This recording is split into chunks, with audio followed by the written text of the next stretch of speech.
Doug Stevenson.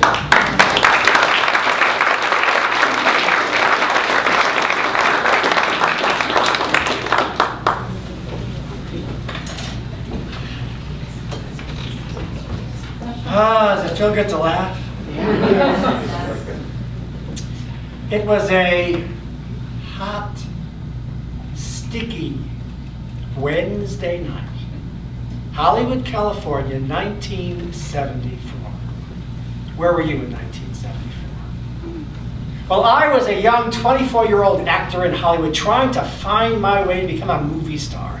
And I had found my way into this avant-garde theater company. Something that I had never done before. Now, this was only the third day we'd been together. There was about 40 of us that were in this little acting troupe in this avant-garde theater company. But the thing about this was different. Every night that you'd come to the theater, it was always different. It was always a surprise. So this one night, we're standing around, and you don't really know the other people yet. We're just getting to know each other. And all of a sudden, it's time for the director to come out and tell us what is our exercise this night. Let me describe this guy to you. His name was Ron, and he was this big guy. He was kind of a combo of Santa Claus and Jabba the Hutt. So he makes his entrance. All right, everybody, listen up. Come on, gather around. Yo, everybody, come on. Go. Let's go. Here we go. You ready? You ready? Tonight's exercise is called outer theater. I'll tell you what that means in a minute. Right now, just find a partner. Everybody buddy up. So we're all looking around and, yeah, hi. No, I don't, no, sure, hi, I'm Doug. George, nice to meet you. Let me tell you about George. George was about 4 or 5. He was about, he was about 5 foot tall. About 185 pounds. Balding.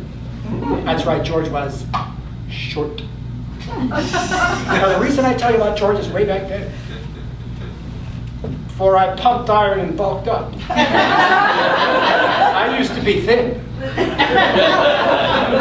20 pounds thinner than I am today. You got the picture? Laurel and Hardy. Or for some of you who aren't quite so old, Belushi and Aykroyd. So now, I got my partner, the director comes back out.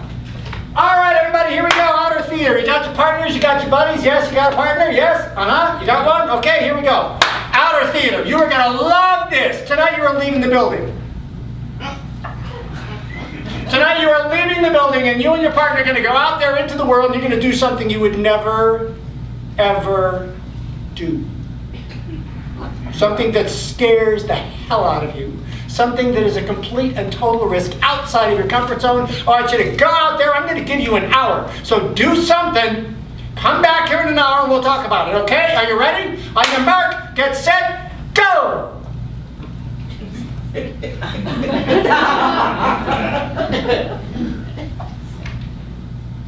What? I'm trying to be a serious actor. Dustin Hoffman, Shakespeare. George, you have any ideas? You have any ideas, man? I do. I have an idea. What if you and I go to a 7-Eleven and we steal some candy bars?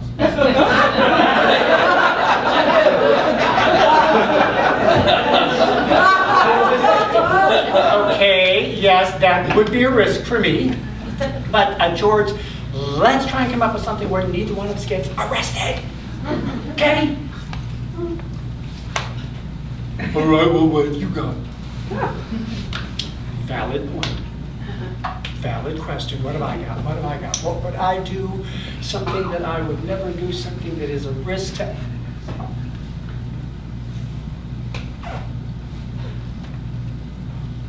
Hey, George, I got an idea.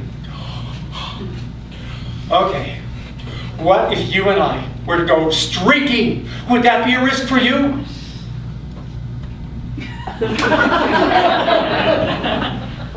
Yeah. So that was it. We decided we were going to go streaking. Oh, this was so cool. So we left the building, we went outside, we got into my 1962 Volkswagen bus. Okay, here we go. All right, here we go, George. Come on, this is gonna be so cool. Where are we gonna go? We gotta find a place where there's people. Westwood.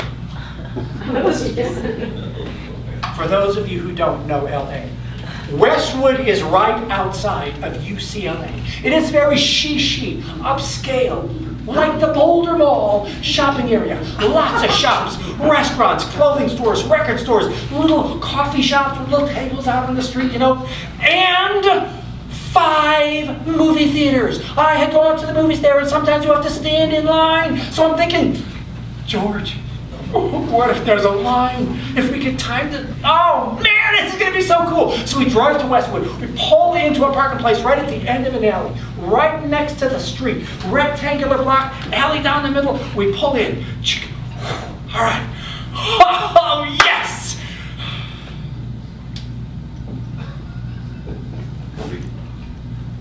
Yes. Oh, no.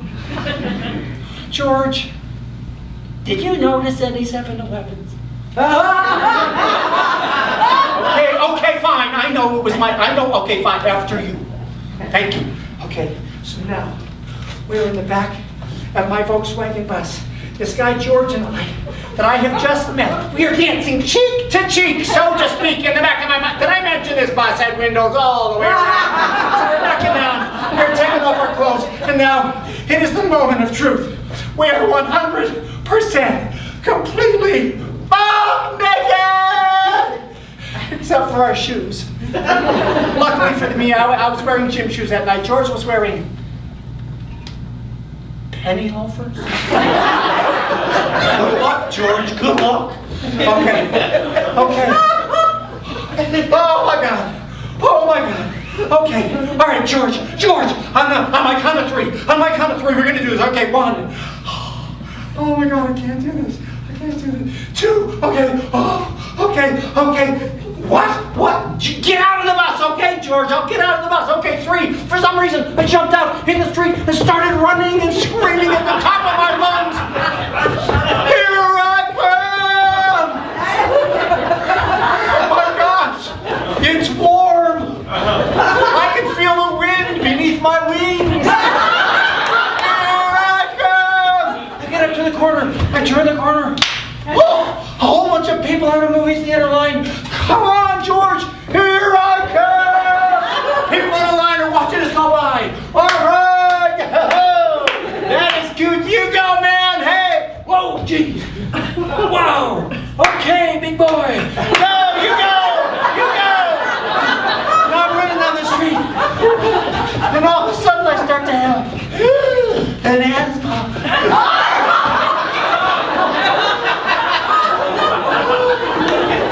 I get up to the corner, turn the corner. I could see the alley up ahead. The end is in sight. Little did I know. But as we got out of the van and started running this way, a policeman in a cop car saw us and started going this way, and it was his plan to head me off at the pass. So as I come running up to the alley, all of a sudden there's sirens blaring, lights flashing, brakes screeching, and over the loudspeaker for all the world to hear. He yelled, "Freeze!"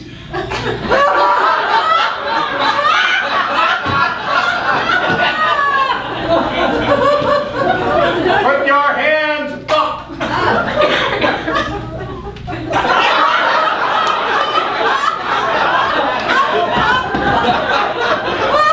All the way up.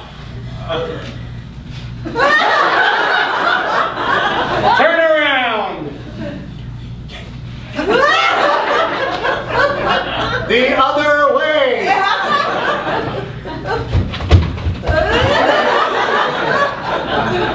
Turn around and face the police car.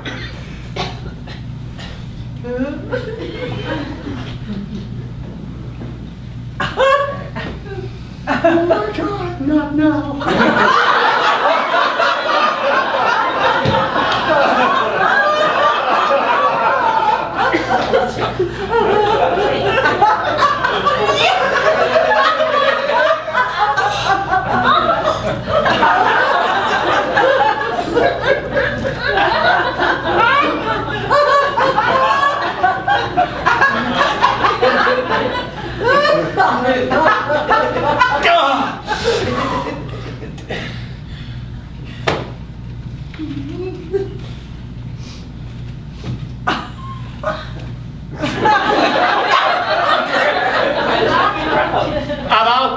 time, George arrives, wearing one penny loafer. And then something traumatic started to happen. People started to gather around. In reality, 50 people, 100 people.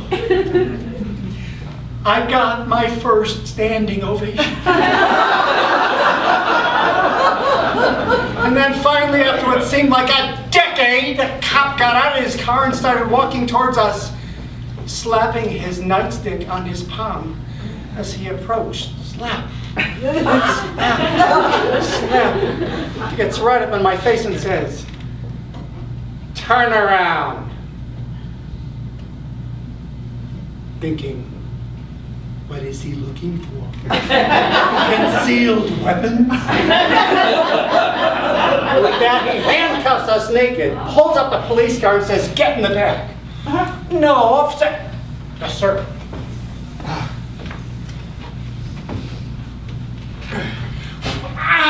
Ooh, the seats are vinyl.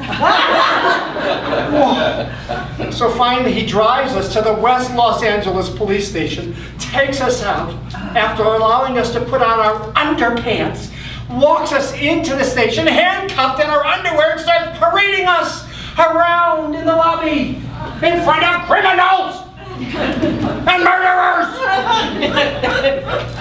And the receptionist. He saw a bench in the lobby and says, "Go sit down on that bench." We sit down on the bench. He handcuffs us to the bench while he disappears to go check our records to see if we're perverts. I kept telling him, "Officer, we're actors." Same thing. So finally, after a half hour, he comes back, releases the handcuffs, hands us our clothes and says, "We checked your records. You're not perverts. You're free to go." Thank you.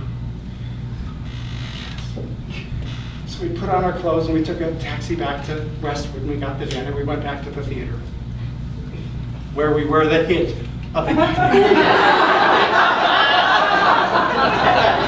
But the next morning, I gotta tell you, I woke up the next morning and I felt incredible. I just felt so free. And I just felt like, come on, what do you got? I mean, that happened and that was my greatest fear of all time that the world would see. And I got a standing ovation. I mean, what else do you got, Hollywood? I mean, come on. And from that moment on, for days, I just felt so confident. And for weeks, months, years, for years, I just felt this feeling of power and freedom. And I had to go back and ask myself, why? Why? What was that? And over the years, I've traced it back to the back of the bus. When I was inside that bus, even though I was naked, I could have just chosen to stay in that bus and to stay in that little space that was safe. But when George said, "Come on, get out of the bus," the minute I got out of the bus, it happened. And what I learned from that experience is time after time, I keep finding myself, finding my way back inside the back of the bus where it's safe. And I have to continually push myself out to get out of the bus. How about you? Do you ever get stuck in that comfort zone? And you're afraid to do something because you think, oh my gosh, if I do that I'm just gonna, you're gonna get arrested naked. Well, then my challenge for you is, get out of the bus. Thank you.